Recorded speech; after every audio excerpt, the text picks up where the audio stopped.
Hi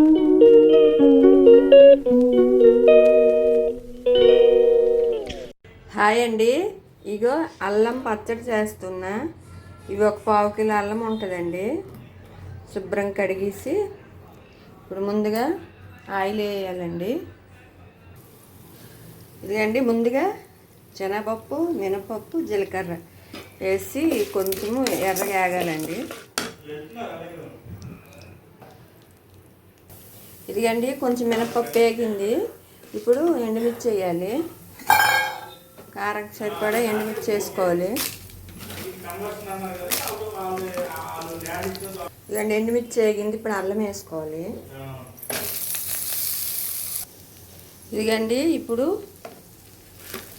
ఒక 50 గ్రాముల చింతపండు ఉంటుందండి, వేసాను.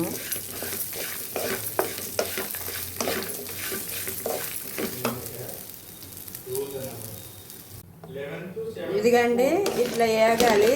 ఇప్పుడు బెల్లం ఒక 100 గ్రాములు వేస్తుందండి. బెల్లం కూడా ఇప్పుడే వేసాలి. ఇదండి బెల్లం అన్నీ వేసాను, మంచిగా వేగిపోయింది. ఇప్పుడు వేడి నీళ్ళు పెట్టాలండి. వేడి నీళ్ళు బాగా మరగనించాలి. ఇప్పుడు మనం పచ్చడిలో ఎంత వాటర్ కావాలో అంత వేడి నీళ్ళు వేసి మిక్సీ పట్టుకోవాలి. అందుకే ఇప్పుడు వేడి నీళ్ళు పెడుతున్నా. ఇది వేగిపోయింది మొత్తము. ఇదిగండి ఇప్పుడు వేడి నీళ్ళు పెడుతున్నా. ఇవి బాగా మరగనించాలి. మనకి పచ్చడి మిక్సీ పెట్టినప్పుడు ఈ వేడి నీళ్ళే ఉపయోగించాలండి. అట్లయితే పచ్చడి ఖరాబ్ అవ్వదు. ఇదిగండి ఇట్లా మరగనించాలి. ఈ వాటరు కొంచెం బాగా బాయిల్ అవ్వాలి. ఇదిగండి చల్లగా అయిపోయింది. ఇప్పుడు మిక్సీ పట్టుకోవాలి. వాటర్ కూడా చల్లగా అయిపోయినాయి. మిక్సీ పడుతున్నా. సరిపడ ఉప్పు వేస్తున్నా.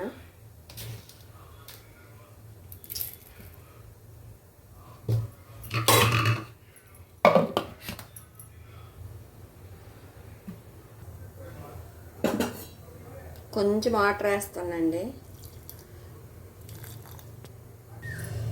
ఇదిగండి ఇట్లా మిక్సీ పట్టుకోవాలి. ఇప్పుడు పచ్చడి పోపు వేయాలండి. ఇదిగండి పోపు వేయడానికి పల్లి ఆయిల్ వేసాను. ఇగో ఆయిల్ వేడెక్కింది. ఇప్పుడు ఎల్లుల్లిపాయలు వేస్తున్నా.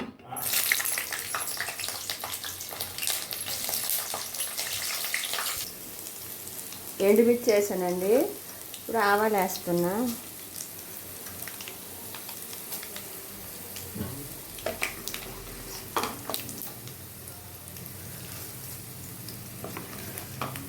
శనగపప్పు అవన్నీ వేయచ్చు కానండి, అది వేస్తే తొందరగా ఖరాబ్ అయిపోద్దని నేను వేయట్లేదు. ఎల్లుల్లిపాయలు, ఎండుమిర్చి, ఆవాలు వేసానండి.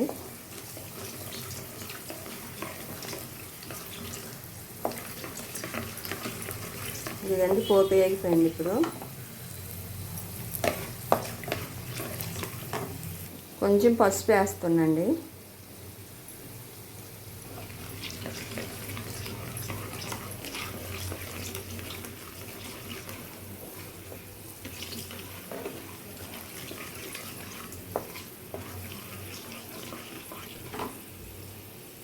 Stove off చేసేస్తున్నా. పచ్చడి వేసుకోవాలి. ఇప్పుడు ఇదిగండి ఇప్పుడు పచ్చడి వేస్తాను. ఇదంతా కలపాలి, పోపు అంతా కలిసేలాగా. ఇదిగండి మొత్తం కలిపిస్తాను. చల్లగా అయినాక ఒక డబ్బాలో స్టోర్ చేసుకోవచ్చండి. మీకు కానీ ఈ వీడియో నచ్చినట్టయితే లైక్ చేయండి, షేర్ చేయండి, ప్లీజ్ సబ్స్క్రైబ్ చేసుకోండి. ఈ చట్నీ ఇడ్లీతోటి, దోశతోటి, రైస్ తోటి కూడా తినొచ్చండి. చాలా టేస్ట్ బాగుంటుంది. రైస్తో టేస్ట్ చాలా బాగుంటుందండి. ఇడ్లీతో కూడా తినొచ్చండి, దోశతో తినొచ్చు, రైస్తో తినొచ్చు. చాలా బాగుంటుందండి అల్లం పచ్చడి. మీకు కానీ ఈ వీడియో నచ్చినట్టయితే లైక్ చేయండి, షేర్ చేయండి, ప్లీజ్ సబ్స్క్రైబ్ చేసుకోండి. Thank you.